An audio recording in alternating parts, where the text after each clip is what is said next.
Fully funded scholarship के बारे में जिसका नाम है CSE स्कॉलरशिप। अगर आपको कोई भी आइडिया नहीं है CSE स्कॉलरशिप के हवाले से, तो अगर आप ये वीडियो कंप्लीट देख लेंगे तो आपको A to Z तमाम इन्फॉर्मेशन मिल जाएगी इसमें, और आपको कोई भी ट्यूशन फ़ी नहीं देना। उसके अलावा आपको मंथली स्टाइपेंड मिलता है, और स्टाइपेंड भी इतना होता है कि आप उसमें से अच्छी खासी सेविंग भी कर सकते हैं। उसके अलावा मैं बात करूँगा प्रोग्राम्स के हवाले से कि कौन कौन से प्रोग्राम्स ऑफर किए जाते हैं। जो आइट्स वगैरह वो यूजुअली नहीं चाहिए होता, तकरीबन 95% 98% यूनिवर्सिटीज़ में नहीं चाहिए होता। शायद ही कोई एक दो यूनिवर्सिटी ऐसी हो जहाँ पर आपको आइट्स चाहिए हो चाइना में, यानी कि आप आइट्स के।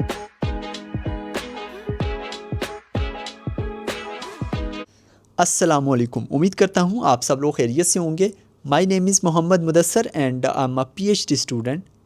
ये वीडियो बहुत ही इंपॉर्टेंट होने वाली है। उसकी वजह यह है कि इस वीडियो में मैं बात करने वाला हूँ चाइना के एक बहुत ही प्रोमिनेंट और बहुत ही अच्छे फुली फंडेड स्कॉलरशिप के बारे में जिसका नाम है CSE स्कॉलरशिप, और जिसको चाइनीज़ गवर्नमेंट स्कॉलरशिप भी कहते हैं। और ये एक फुली फंडेड स्कॉलरशिप है for bachelor, for masters and for PhD। और यही वो स्कॉलरशिप है जिसके थ्रू सबसे ज़्यादा पाकिस्तानी स्टूडेंट्स आते हैं चाइना में बैचलर, मास्टर्स और PhD के लिए। और ये वीडियो मैं बना रहा हूँ नेक्स्ट इनटेक यानी कि 2026 इनटेक के लिए।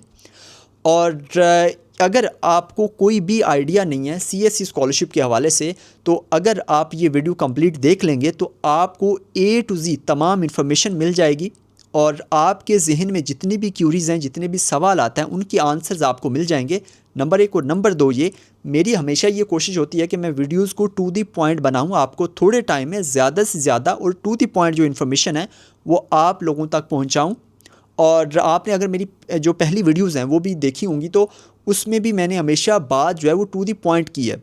मैं जो चीज़ों को ज़्यादा खींचता नहीं हूँ, यूजुअली जो यूट्यूब पे वीडियोस बनाते हैं वो चीज़ों को बहुत ज़्यादा खींचती हैं। मैं कोशिश करता हूँ कि टू दी पॉइंट जो है वो चीज़ों को मैं रखूँ, और इस वीडियो को भी मैं कोशिश करूँगा कि मैं टू दी पॉइंट रखूँ। और हो सकता है कि ये वीडियो थोड़ी सी लंबी हो जाए, उसकी वजह यह है कि इन्फॉर्मेशन बहुत ज़्यादा है, और क्वेश्चंस जो कि आप कमेंट्स में पूछेंगे उनका आंसर भी मैं कोशिश करूँगा कि ज़्यादा से ज़्यादा क्वेश्चंस के मैं आंसर जो है आपको इसी वीडियो में बता दूँ। तो आज की इस वीडियो में मैं कवर करने वाला हूँ CSE स्कॉलरशिप के हवाले से कि इसका क्या एलिजिबिलिटी क्राइटेरिया है, जिसमें एज के हवाले से चीज़ है, उसके अलावा आपकी जो एजुकेशन के हवाले से, डॉक्यूमेंट्स के हवाले से, और उसके अलावा अगर डिग्री कंप्लीट नहीं है तो फिर क्या जो है वो आप अप्लाई कर सकते हैं या नहीं कर सकते। उसके अलावा मैं बात करूँगा डॉक्यूमेंट्स रिक्वायरमेंट के हवाले से कि क्या आइट्स चाहिए या नहीं चाहिए वगैरह वगैरह।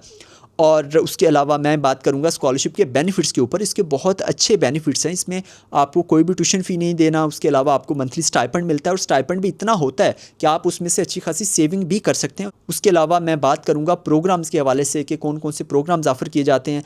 और उसके अलावा मैं बात करूँगा कि आपने अप्लाई कैसे करना है। बहुत सारे जो स्टूडेंट्स हैं वो सवाल करते हैं कि कौन से पोर्टल पर पहले अप्लाई करना है और कितने पोर्टल्स पर अप्लाई करना है, कौन कौन से तरीके हैं अप्लाई करने के लिए, क्या हैट जो टेस्ट है या USAT है फॉर बैचलर, HEC वाले जो टेस्ट हैं क्या वो चाहिए या नहीं चाहिए। उसके अलावा मैं बात करूँगा डेडलाइन के हवाले से। तो इस तरीके से आपको मैं तमाम इन्फॉर्मेशन इस वीडियो में बताने वाला हूँ। सबसे पहले एलिजिबिलिटी क्राइटेरिया पर बात करने से पहले चंद एक चीज़ें मैं आपको क्लियर कर दूं। आपके जहन में बहुत सारे सवालात होंगे, तो वो कुछ सवालात के आंसर मैं आपको स्टार्ट में ही कर दूं कि ये जो फुली फंडेड स्कॉलरशिप है ये बैचलर, मास्टर्स और PhD के लिए है।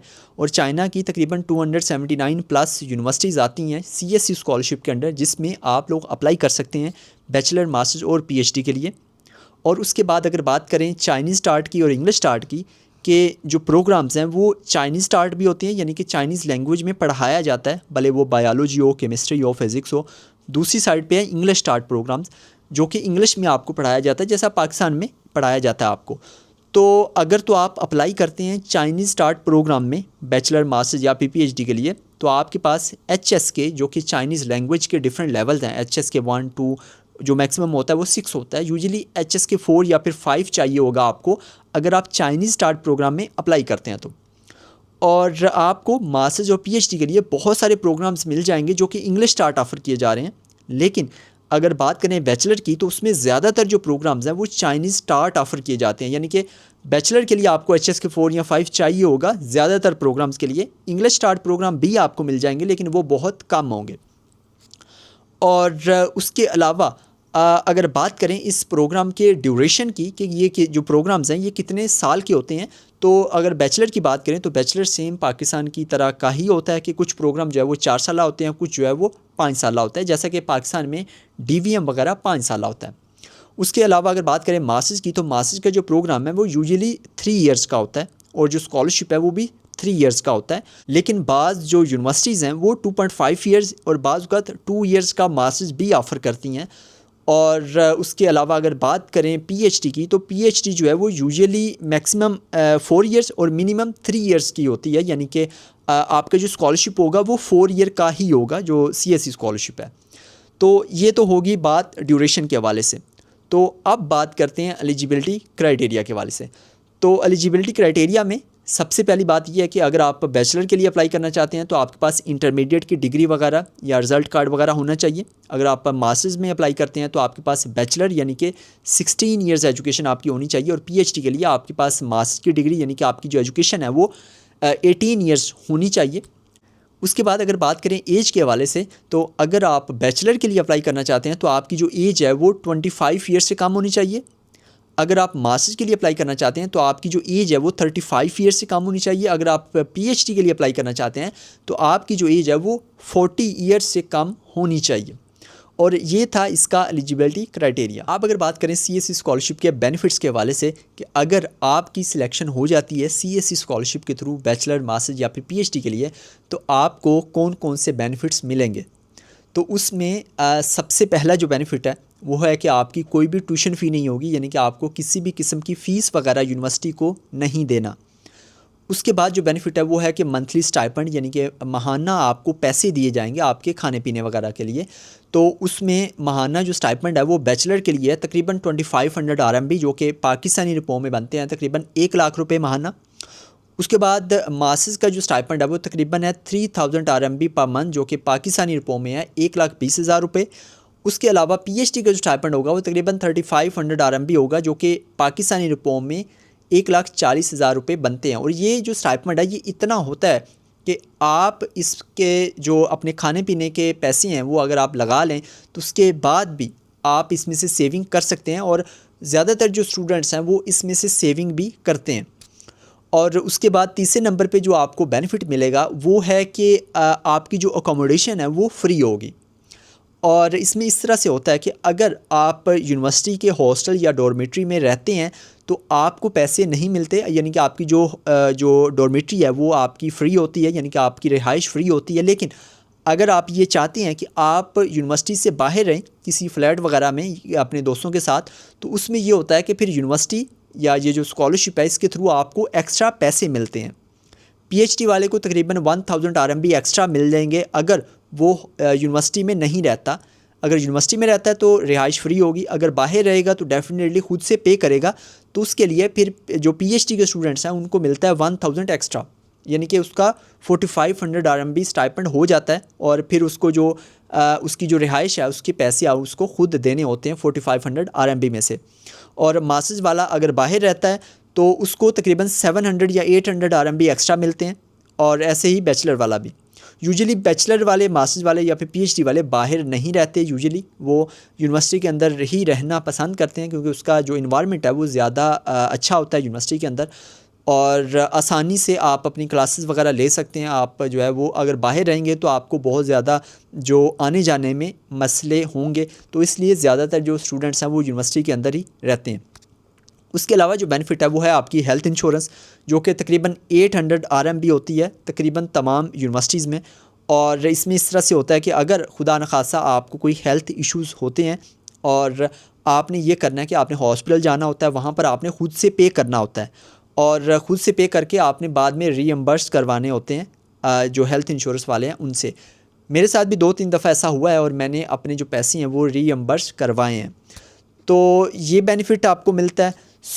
इसमें आप देखें कि आपके जितने भी एक्सपेंसेस हैं, आपकी रिहाइश की, आपके खाने पीने के, उसके अलावा आपकी कोई भी फ़ीस वगैरह नहीं है।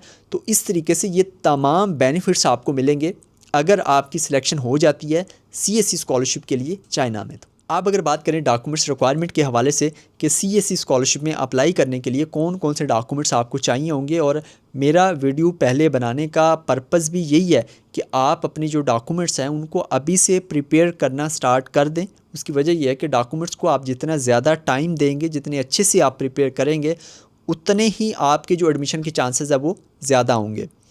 तो जो डॉक्यूमेंट्स हैं उसमें सबसे पहले जो आइट्स वगैरह है वो यूजुअली नहीं चाहिए होता। तकरीबन 95% 98% यूनिवर्सिटीज़ में नहीं चाहिए होता। शायद ही कोई एक दो यूनिवर्सिटी ऐसी हो जहाँ पर आपको आइट्स चाहिए हो चाइना में, यानी कि आप आइट्स के बगैर अप्लाई कर सकते हैं। आप इंग्लिश प्रोफिशिएंसी लेटर अपनी जो प्रीवियस यूनिवर्सिटी है वहाँ से आप बनवा सकते हैं, उसकी बेस पर आप लोग अप्लाई कर सकते हैं।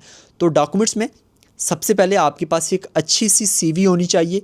CV आपने कैसे बनानी है, आप वैसे तो कोई भी फॉर्मेट आप यूज़ कर सकते हैं, आप कहीं से भी बना सकते हैं, लेकिन मैं आपको रिकमेंड करूंगा कि आप यूरोपास पर बनाएं, जो कि यूरोपियन यूनियन की ऑफिशियल वेबसाइट है। और उस पर आपने कैसे बनानी है, आपने साइन अप करना है, साइन अप करके आपने उसके बाद साइन इन करना है, साइन इन करके आपने अपना अकाउंट क्रिएट करना है, उसमें तमाम इन्फॉर्मेशन आपने ऐड करनी है, और लास्ट पे आपको PDF में आपको 4 से 5 जो है वो आपको फॉर्मेट या डिज़ाइंस आपको दे देगा। उसमें से कोई भी एक अच्छा सिंपल सा, सादा सा या रीज़नेबल आपने चूज़ करना है, और आपने अपनी जो CV है वो आप डाउनलोड कर सकते हैं। और इस पर मैंने एक डिटेल के साथ वीडियो बनाई हुई है, उसका लिंक मैं नीचे डिस्क्रिप्शन में दे दूंगा, आप वो भी देख सकते हैं। उस पर मैंने CV बना के दिखाई हुई है कि किस तरीके से आपने यूरोपास पर अपनी CV बनानी है। CV हो गया। दूसरे नंबर पर आपके पास पासपोर्ट होना चाहिए। पासपोर्ट के बगैर आप अप्लाई नहीं कर सकते। अभी भी आपके पास टाइम है, आप अभी भी अप्लाई कर सकते हैं पासपोर्ट के लिए। और उसके बाद तीसरे नंबर पर आपके जो एजुकेशनल डॉक्यूमेंट्स हैं वो आपके पास होने चाहिए, जिसमें मैं आपको पहले बता चुका हूँ एलिजिबिलिटी क्राइटेरिया में कि बैचलर में अप्लाई करने के लिए इंटरमीडिएट, और मास्टर्स में अप्लाई करने के लिए बैचलर, और PhD में अप्लाई करने के लिए मास्टर्स की जो एजुकेशनल डॉक्यूमेंट्स हैं वो आपके पास होने चाहिए। और यहाँ पर एक सवाल बहुत इंपॉर्टेंट वो ये कि अगर आपकी डिग्री कंप्लीट नहीं है तो क्या फिर भी आप अप्लाई कर सकते हैं? तो 100% आप बिल्कुल अप्लाई कर सकते हैं। आपका अभी 7वां सेमेस्टर है या फिर 8वां सेमेस्टर है, तो फिर भी आप लोग अप्लाई कर सकते हैं। आपके पास जो भी लेटेस्ट ट्रांसक्रिप्ट है वो आपने अपलोड करनी है, और उसके साथ साथ आपने एक होप सर्टिफिकेट बनवा लेना। अगर आपका अप्लाई के टाइम पर 7वां या 8वां सेमेस्टर होगा तो आप अपने डिपार्टमेंट से एक होप सर्टिफिकेट बनवाएंगे, जिसमें ये लिखा होगा कि ये स्टूडेंट है, इसका ये पासपोर्ट नंबर है, और इस स्टूडेंट की जो डिग्री है वो इस टाइम तक, यानी कि जुलाई की तारीख लिख लें या जब भी कंप्लीट हो रही है, और आपकी जो डिग्री है वो जुलाई अगस्त तक कंप्लीट होनी चाहिए। अगर तब तक कंप्लीट होगी तो फिर ही आप अप्लाई करें, अदरवाइज़ आपके अप्लाई करने का फ़ायदा नहीं होगा, क्योंकि 1 सितंबर से क्लासेस स्टार्ट होंगी, 1 सितंबर 2026 से। तो कहने का मतलब ये है कि अगर आपकी डिग्री जुलाई अगस्त तक कंप्लीट हो जाएगी तो आप बिल्कुल अप्लाई कर सकते हैं, भले आपके पास अप्लाई के टाइम पर डिग्री नहीं भी है तो भी। तो और उसके अलावा कुछ स्टूडेंट के साथ इस तरह से होता है कि उनकी डिग्री तो कंप्लीट है, उनके पास ट्रांसक्रिप्ट है, लेकिन फ़ाइनल डिग्री नहीं है। चूँकि फ़ाइनल डिग्री थोड़ा सा टाइम लगता है, बाज़ का जो वो होता है कन्वोकेशन होता है, उसमें थोड़ा सा टाइम लगता है। तो इस सूरत में आप प्रोविज़नल बना सकते हैं, प्रोविज़नल भी अपलोड कर सकते हैं, वो कोई मसला नहीं है। तो इस तरीके से अगर आपकी डिग्री कंप्लीट नहीं है तो फिर भी आप लोग अप्लाई कर सकते हैं। ये हो गया हमारे 3 डॉक्यूमेंट्स। उसके बाद चौथे नंबर पर आपके पास होना चाहिए इंग्लिश प्रोफिशिएंसी लेटर। जैसा कि मैंने आपको पहले बताया कि आप आइट्स के बगैर भी आप अप्लाई कर सकते हैं। इंग्लिश प्रोफिशिएंसी लेटर बनेगा आपकी प्रीवियस यूनिवर्सिटी से। उसके बाद 5वें नंबर पर आपके पास एक फ़िज़िकल एग्जामिनेशन फ़ॉर्म होना चाहिए। ये आप गूगल से भी डाउनलोड कर सकते हैं कि चाइना के लिए जो फ़िज़िकल एग्जामिनेशन फ़ॉर्म है वो तमाम यूनिवर्सिटीज़ के लिए सेम होता है। आपने वो डाउनलोड करना है, उसका प्रिंट लेना है। प्रिंट लेने के बाद आपने उसको किसी भी गवर्नमेंट हॉस्पिटल में डॉक्टर से आपने उसको फ़िल करवाना है। लास्ट पे आपने उसकी स्टैंप और सिग्नेचर वगैरह आपने करवा लेने हैं। ये हो गया आपके 5 डॉक्यूमेंट। उसके बाद छठे नंबर पे जो डॉक्यूमेंट है वो है आपका रिसर्च प्रपोज़ल या फिर आपका स्टडी प्लान। और ये जो डॉक्यूमेंट्स हैं इनको आपने बहुत ही अच्छे से आपने इनको रेडी करना है। और वीडियो अभी बनाने का एक मकसद ये भी था कि आपके ये जो डॉक्यूमेंट्स हैं इन पर आप अभी से काम स्टार्ट कर दें। और अगर आप PhD के लिए अप्लाई करना चाह रहे हैं तो आपको बनाना है अपना रिसर्च प्रपोज़ल। और अगर आप मास्टर्स के लिए अप्लाई करने वाले हैं CSE स्कॉलरशिप के थ्रू तो आपको बनाना है स्टडी प्लान। और इन दोनों में डिफरेंस क्या है, जो बेसिक डिफरेंस है वो अगर सादा अल्फाज में बात करें तो जो रिसर्च प्रपोज़ल होता है वो कम्प्लीटली साइंटिफिक होता है। लाइक आपने अपना मास्टर्स में आपने थीसिस लिखा होगा जो कि प्योरली साइंटिफिक होगा, तो उस तरह का आपने बनाना है। डेफिनेटली आपने उतना लेंथी आपने नहीं बनाना, आपने यूनिवर्सिटी की जो इंस्ट्रक्शन है आपने उसको फॉलो करना है। और जो उसके मुकाबले में जो स्टडी प्लान होता है वो थोड़ा सा जनरल होता है, उसमें एक पैराग्राफ होता है आपके रिसर्च इंटरेस्ट के हवाले से, यानी कि साइंटिफिक होता है। उसके अलावा बाकी जो चीज़ें हैं, जैसा कि आप अपने बारे में बताते हो, अपने जो फ्यूचर गोल्स हैं उनको आप डिस्कस करते हो, तो ये बेसिक डिफरेंस है। और इसमें एक बहुत इंपॉर्टेंट चीज़ जो बहुत सारे स्टूडेंट्स गलती करते हैं वो ये करते हैं कि जो वर्ड्स की लिमिट है उसका ख्याल नहीं करते। वो ये समझते हैं कि अगर मैं ज़्यादा लिखूँगा तो मैं ज़्यादा शायद उनको एफिशिएंट लगूँ, लेकिन ऐसा बिल्कुल नहीं होता। वो बहुत नेगेटिव चीज़ जा रही होती है। अगर तो यूनिवर्सिटी ने आपको कहा है कि इतने वर्ड्स का होना चाहिए, यूजुअली अगर यूनिवर्सिटी कहती है तो उसमें 800 वर्ड्स का कहती है कि आपका स्टडी प्लान और जो रिसर्च प्रपोज़ल है वो आपका होना चाहिए तकरीबन 1000 या 1200 वर्ड्स से ज़्यादा नहीं होना चाहिए। अगर उन्होंने ये बोला है तो आपने उतने वर्ड्स से कम का ही लिखना है। और अगेन मैं बता दूं, अगर आप मास्टर्स में अप्लाई करना चाहते हैं तो आपने बनाना है स्टडी प्लान, अगर आप पीएचडी के लिए अप्लाई करना चाहते हैं तो आपने बनाना है रिसर्च प्रपोज़ल। ये हो गए हमारे 6 डॉक्यूमेंट। उसके बाद जो 7वां डॉक्यूमेंट है वो है पुलिस कैरेक्टर सर्टिफिकेट, जो कि बनेगा आपका डीपीओ ऑफिस से। उसके बाद 8वें नंबर पे जो डॉक्यूमेंट है वो है एक्सेप्टेंस लेटर। ये जो लेटर है ये एक फार्मल लेटर होता है जो कि चाइनीज़ प्रोफेसर इशू करता है स्टूडेंट को, कि ये जो स्टूडेंट है आपका नाम लिखा होगा, आपका पासपोर्ट नंबर लिखा होगा, आपका मेजर लिखा होगा, और जो प्रोफेसर है उसकी इन्फॉर्मेशन होगी, उसका नाम होगा, और प्रोफेसर का जो डेजिग्नेशन है उस हवाले से चीज़ें लिखी होंगी, उनका जो कॉन्टैक्ट नंबर है वो लिखा होगा। तो इस तरह से एक फार्मल लेटर होता है। वो लेटर आपने किस तरीके से लेना है, और ये ज़्यादातर यूनिवर्सिटीज़ के लिए कंपलसरी है। और इवन अगर किसी यूनिवर्सिटी के लिए कंपलसरी नहीं भी है तो अगर आप वहाँ से ले लेंगे तो आपके लिए एक प्लस पॉइंट होगा। तो ये जो लेटर है आपने किस तरीके से लेना है, ये आपने ईमेल करनी है प्रोफेसर्स को एक्सेप्टेंस लेटर के लिए। और ईमेल आपने कैसे करनी है, ईमेल में आपने क्या लिखना है, ये मैं आपको आगे आने वाली जो वीडियोज़ हैं उसमें आपको मैं बता दूंगा। और आपने ईमेल्स कब से स्टार्ट करनी है, आपने ईमेल स्टार्ट करनी है सितंबर के 2nd या 3rd वीक से आप स्टार्ट कर लें। उसकी वजह यह है कि सितंबर के 1st वीक से क्लासेस स्टार्ट होंगी, यानी कि इस साल के सितंबर 1 सितंबर से, यानी कि तकरीबन 1 महीने बाद। तो उसके बाद आप 2nd या 3rd वीक से आप ईमेल स्टार्ट कर देनी है आपने। और अब सवाल बहुत सारे स्टूडेंट ये सवाल करते हैं हम कितने प्रोफेसर्स को ईमेल कर सकते हैं। तो आप कोई भी लिमिट नहीं है कि किसी एक यूनिवर्सिटी में आप एक जो प्रोफेसर है उसको कर सकते हैं या 2 को कर सकते हैं। आप जितने प्रोफेसर्स का रिसर्च इंटरेस्ट आपके रिसर्च इंटरेस्ट से मैच करता है आप उतने प्रोफेसर्स को ईमेल कर सकते हो। लेकिन सवाल यहाँ पे ये पैदा होता है कि क्या आपका रिसर्च इंटरेस्ट उन तमाम प्रोफेसर से मैच करता है एक यूनिवर्सिटी में। तो ऐसा तो बिल्कुल भी पॉसिबल नहीं हो सकता कि आपका रिसर्च इंटरेस्ट तमाम प्रोफेसर से मैच करता हो। अब रिसर्च इंटरेस्ट के हवाले से भी बहुत सारे जो स्टूडेंट्स हैं वो कंफ्यूज होते हैं कि मैंने रिसर्च तो बैचलर में की नहीं है तो मेरा रिसर्च इंटरेस्ट क्या होगा।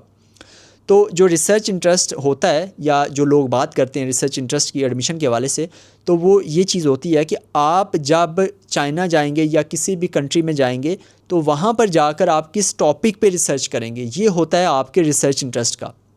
तो डेफिनेटली आपको 100% श्योर नहीं है, या आप चेंज भी कर सकते हैं। ऐसा नहीं है कि आप जो डिसाइड करेंगे उसी पर ही जाके रिसर्च करेंगे। ज़्यादातर स्टूडेंट्स का चेंज हो जाता है और आप चेंज कर सकते हैं, आप प्रोफेसर से बात करके आप उसको चेंज कर सकते हैं, कोई इतना मसला नहीं होता। तो आपने बेसिकली एक टॉपिक डिसाइड करना है, डिफ़ाइन करना है कि मैं इस टॉपिक पे रिसर्च करूँगा।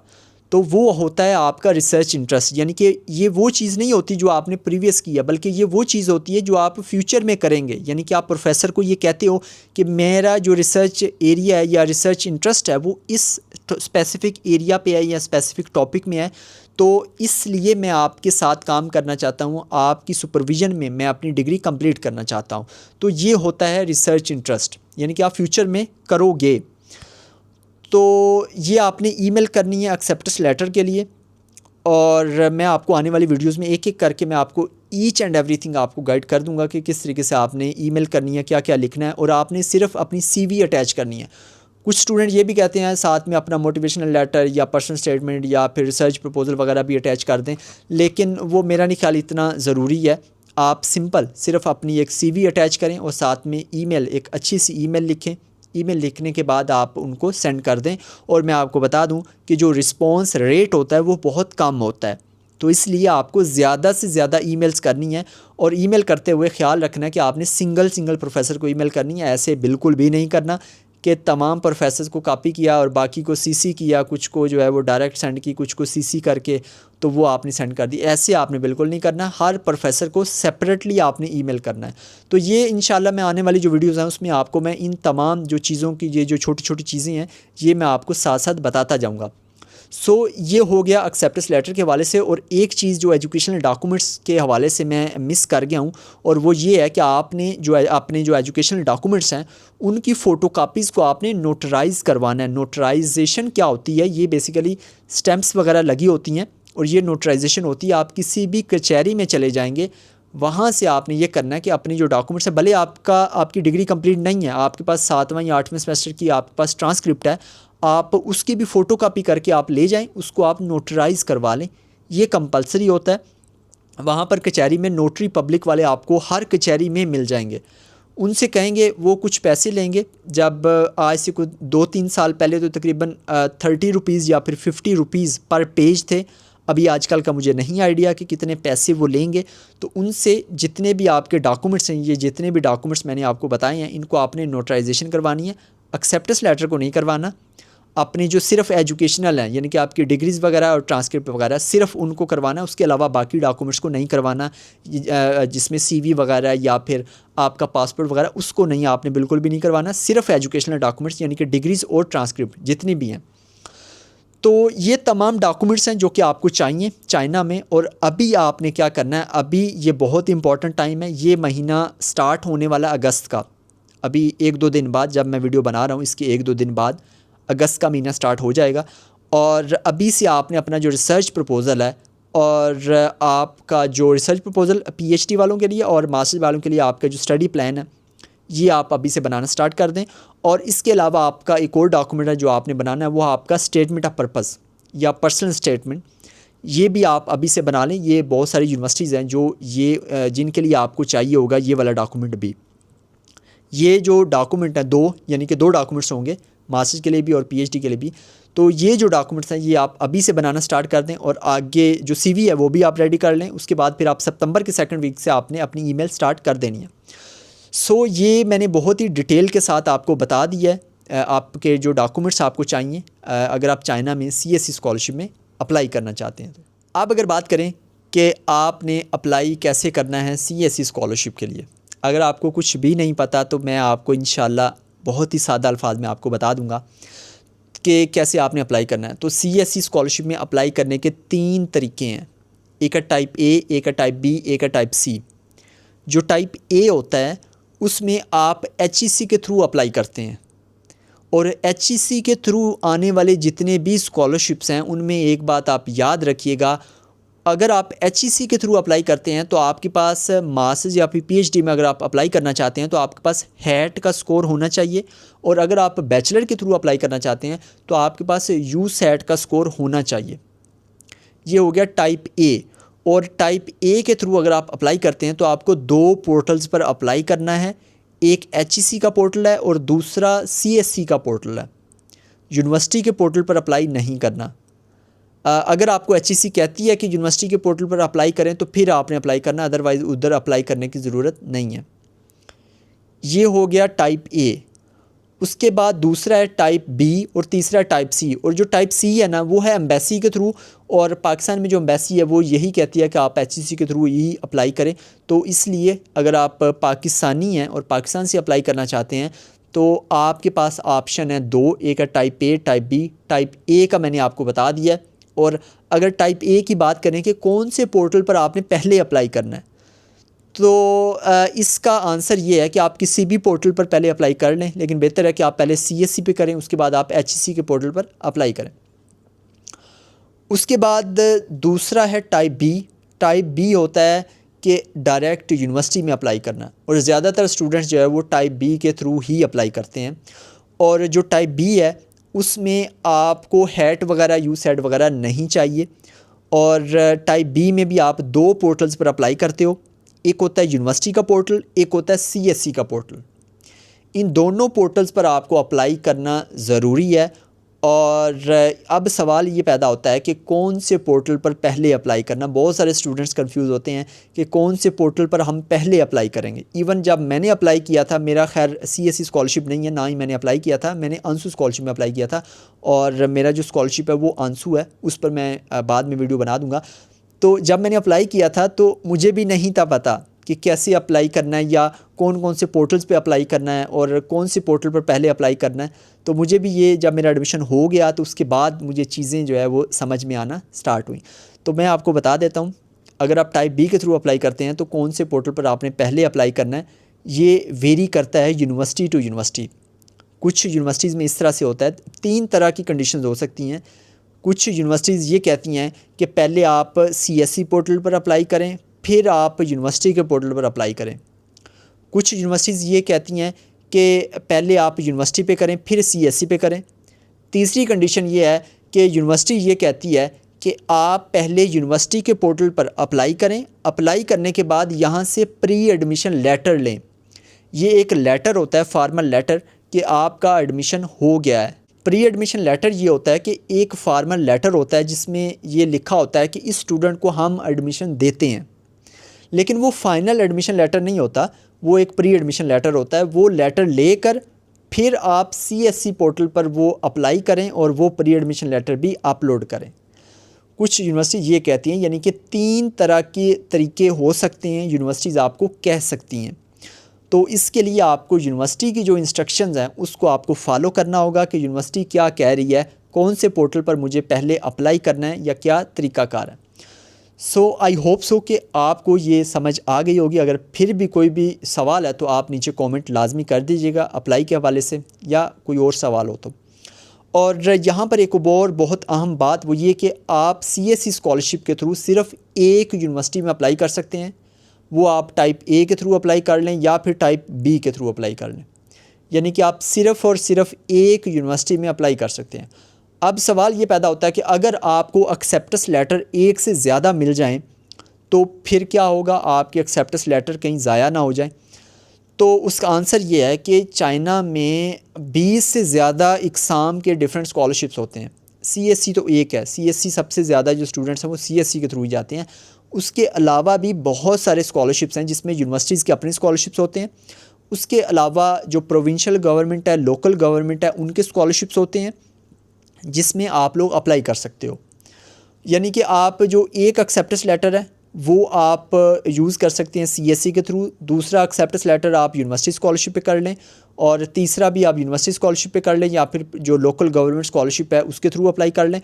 और मैं आपको बता दूं कि CSE के अलावा जो लोकल गवर्नमेंट के स्कॉलरशिप्स हैं या फिर जो प्रोविंशियल गवर्नमेंट या फिर जो यूनिवर्सिटी के स्कॉलरशिप्स हैं उनकी कोई भी लिमिट नहीं होती, उसमें आप जितनी मर्ज़ी यूनिवर्सिटीज़ में अप्लाई कर सकते हैं। तो इस तरीके से अगर आपके पास एक से ज़्यादा एक्सेप्टेंस लेटर है, उन तमाम एक्सेप्टेंस लेटर को आप यूटिलाइज़ कर सकते हो। नंबर 1। नंबर 2, अगर आपको सेम यूनिवर्सिटी से 2 एक्सेप्टेंस लेटर मिले हैं या 3 मिले हैं तो फिर आप एक ही यूज़ कर सकते हैं, बाकी आपके ज़ाया हैं। तो ये थी तमाम डिटेल अप्लाई के हवाले से। आई होप सो कि आपको तमाम जो चीज़ें हैं वो क्लियर हो गई होंगी। आप अगर बात करें प्रोग्राम्स की कि अगर आप CSE स्कॉलरशिप के थ्रू अप्लाई करते हैं तो आप कौन कौन से प्रोग्राम्स में अप्लाई कर सकते हैं, तो आप तकरीबन तमाम प्रोग्राम्स में अप्लाई कर सकते हैं चाइना में मास्टर्स या फिर PhD के लिए, जिसमें आपकी सोशल साइंसेज है, बेसिक साइंसेज है, नेचुरल साइंसेज है, आपकी कंप्यूटर साइंस, IT, आप इस तमाम फील्ड में आप लोग अप्लाई कर सकते हैं। ये जो मैंने आपको यूनिवर्सिटी स्टार्ट में बताई थी 279 प्लस यूनिवर्सिटीज़ हैं, वो तमाम ये जो प्रोग्राम्स हैं ये ऑफ़र करती हैं। और चंद एक फ़ील्ड ऐसी हैं जिनमें थोड़ी मुश्किल हो सकती है, थोड़ी नहीं बल्कि बहुत ज़्यादा मुश्किल हो सकती है, जिसमें आपकी उर्दू में किसी ने की है बैचलर तो मास्टर्स में उसको थोड़ा सा मुश्किलात का सामना करना पड़ सकता है, बल्कि शायद नामुमकिन हो इस तरह से। उर्दू में तो खैर नहीं मिलेगा, लेकिन इसकी जो सब फील्ड है या रेलिवेंट फील्ड है उसमें आपको मिलना शायद मुश्किल हो। और पाक स्टडीज़ वाले हैं, लेकिन जो पाकिस्तान स्टडीज़ वाले हैं वो हिस्ट्री साइड पर या फिर जो IR है उस तरफ जा सकते हैं। आल्दो कि जो उन्होंने पाक स्टडी में पढ़ा है वो आप सब लोगों को पता है, खैर मैं उस पर ज़्यादा बात नहीं करूँगा। तो वो IR साइड पर या फिर जो हिस्ट्री साइड पर वो जा सकते हैं। तो इस तरीके से आप अपनी जो फील्ड है वो आप थोड़ी बहुत चेंज कर सकते हैं, लेकिन बहुत ज़्यादा चेंज नहीं कर सकते। यानी कि इस तरह आप नहीं कर सकते कि आपने बीएस किया है फ़िज़िक्स में, आगे आप कहें मैं मास्टर्स करूँगा केमिस्ट्री में, ऐसे आप नहीं कर सकते। आप थोड़ी बहुत चेंज कर सकते हैं। जिस तरह से अगर आपने बायोलॉजी में बैचलर किया है तो आप मास्टर्स बायोकेमिस्ट्री में कर सकते हैं, या केमिस्ट्री में किया बैचलर और मास्टर्स बायोकेमिस्ट्री में कर लें, या आपने इन्वायरमेंटल साइंस में आपने बैचलर किया है और मास्टर्स आप इन्वायरमेंटल इंजीनियरिंग में कर लें, या आपने इन्वायरमेंटल साइंस में बैचलर किया है, मास्टर्स आप इन्वायरमेंटल इकोनॉमिक्स में कर लें। इस तरीके से आप कर सकते हैं, और मैं ये समझता हूँ कि इस तरीके से आपको करना भी चाहिए। अगर आपको कुछ जो मुस्तकबिल है उसमें अगर आपको कुछ करना है तो, कुछ बनना है तो। और इससे ये होता है कि मैं आपको बहुत दफ़ा मैंने ये चीज़ डिस्कस किया है, मैं दोबारा आपको थोड़ा सा बता देता हूँ कि इससे ये होता है कि अगर फॉर एग्ज़ाम्पल आपकी जो फील्ड है वो इन्वायरमेंटल साइंस थी, आगे आपका जो एडमिशन है वो हो जाता है इन्वायरमेंटल इंजीनियरिंग में, अब आपके पास 2 फील्ड्स का एक्सपीरियंस आएगा, आपके पास 2 फील्ड्स की जो चीज़ें हैं, जो रिसर्च है वो आप बड़े अच्छे तरीके से कर सकते हैं।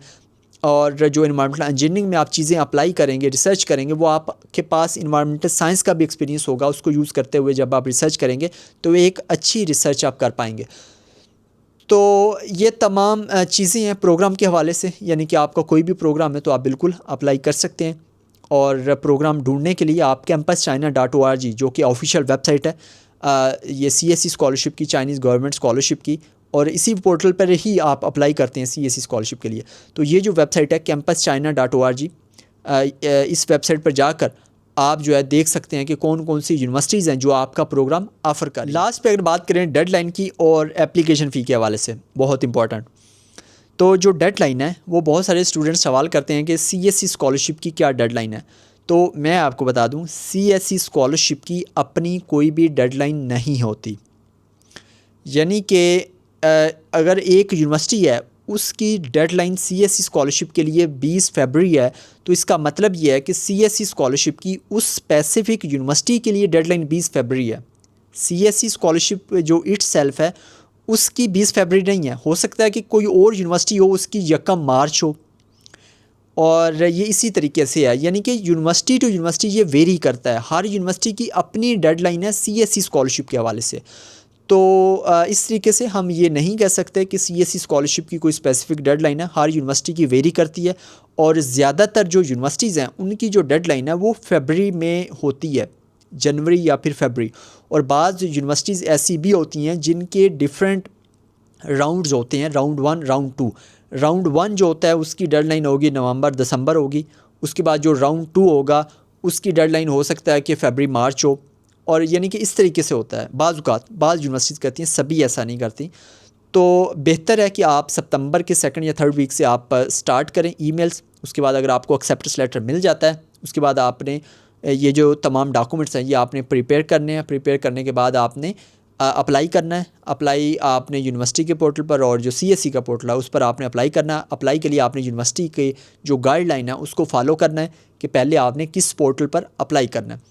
अब अगर बात करें एप्लीकेशन फ़ी के हवाले से, तो एप्लीकेशन फ़ी भी सेम डेडलाइन की तरह ही है कि CSE स्कॉलरशिप की इटसेल्फ कोई भी एप्लीकेशन फ़ी नहीं होती। लेकिन ये जो यूनिवर्सिटीज़ हैं, बल्कि ज़्यादातर यूनिवर्सिटीज़ की अभी एप्लीकेशन फ़ी है, आपको पे करना होगी। अगर यूनिवर्सिटी ने बोला है पे करने का तो पे करने का। अगर यूनिवर्सिटी ने बोला कि एप्लीकेशन फ़ी नहीं है तो इसका मतलब है कि एप्लीकेशन फ़ी नहीं है, और CSE की अपनी कोई भी एप्लीकेशन फ़ी नहीं है। और जो एप्लीकेशन फ़ी होती है वो यूजुअली 400 से 600 के दरमियान होती है, और बाज़ औक़ात 800 भी होती है RMB, बाज़ औक़ात 700 या फिर 1000 तक भी होती है, लेकिन 1000 बहुत कम होता है। और यहाँ पर मैं आपको एक ऑफ़र देता हूँ कि अगर आपको एप्लीकेशन फ़ी पे करना है, चूँकि आप पाकिस्तान में बैठे होंगे तो RMB में फ़ीस पे करना मुश्किल होगा। तो अगर आपको कोई इशू हो एप्लीकेशन फ़ी के हवाले से तो आप मेरे साथ कांटेक्ट कर सकते हैं। मैं आपके लिए एप्लीकेशन फ़ी पे कर सकता हूँ। यानी कि आप उधर से जो PKR है, यानी कि पाकिस्तानी रुपी जो है, वो आप मेरे अकाउंट में ट्रांसफ़र कर दीजिएगा। मैं इधर से आपके लिए एप्लीकेशन फ़ी पे कर दूँगा, कोई मसला नहीं है। और ये ऑफ़र जो है वो 2026 तक के लिए। और ये थी तमाम डिटेल फ़ीस के हवाले से और डेडलाइन के हवाले से। जी, तो ये थी आज की वीडियो। आई होप सो कि इससे आपको काफ़ी सारी इन्फॉर्मेशन मिली होगी, और आपके जितनी भी चीज़ें हैं, जितने भी आपके माइंड में क्वेश्चन थे, उनका आंसर आपको मिल गया होगा। और आई डोंट नो कि ये वीडियो कितनी लंबी हुई है, इसको मैं एडिट करूँगा तो मुझे पता चलेगा कि ये कितने मिनट्स की वीडियो है। तो मैंने कोशिश की है कि चीज़ों को मैं टू द पॉइंट रखूँ और ज़्यादा से ज़्यादा आपको इन्फॉर्मेशन दूँ। और अगर आपको ये वीडियो अच्छी लगी तो आप अपने दोस्तों के साथ भी लाजमी शेयर कीजिएगा और इस वीडियो को लाइक और कमेंट लाजमी कीजिएगा और चैनल को लाजमी सब्सक्राइब कर लें। उसकी वजह यह है कि मैं आने वाले दिनों में CSE स्कॉलरशिप की मैं ईच एंड एवरीथिंग जो डॉक्यूमेंट्स की प्रिपरेशन है वो आपने कैसे करनी है स्टेप वाइज मैं आपको लेके चलूँगा। और अगर आप स्टेप वाइज मेरे साथ चलेंगे तो आपके लिए बहुत ही हेल्पफुल होगा। आप जो CSE स्कॉलरशिप है वो आप विन कर सकते हैं और मुझे बड़ी खुशी होती है जब आपको ये कहता है कि आपकी वीडियो देखकर मैंने अप्लाई किया था और मुझे स्कॉलरशिप मिल चुका है। और इस साल यानी कि 2025 में मुझे बहुत सारे मैसेजेस, बहुत सारे जो कॉल्स हैं वो मुझे रिसीव हुई हैं और मुझे सुन के बड़ा अच्छा लगता है कि मैं किसी के लिए कोई पॉजिटिव यानी कि चीज़ कर रहा हूँ और किसी की हेल्प कर रहा हूँ। मिलते हैं इंशाल्लाह नेक्स्ट वीडियो में। दुआ में याद रखिएगा। अल्लाह निगहबान।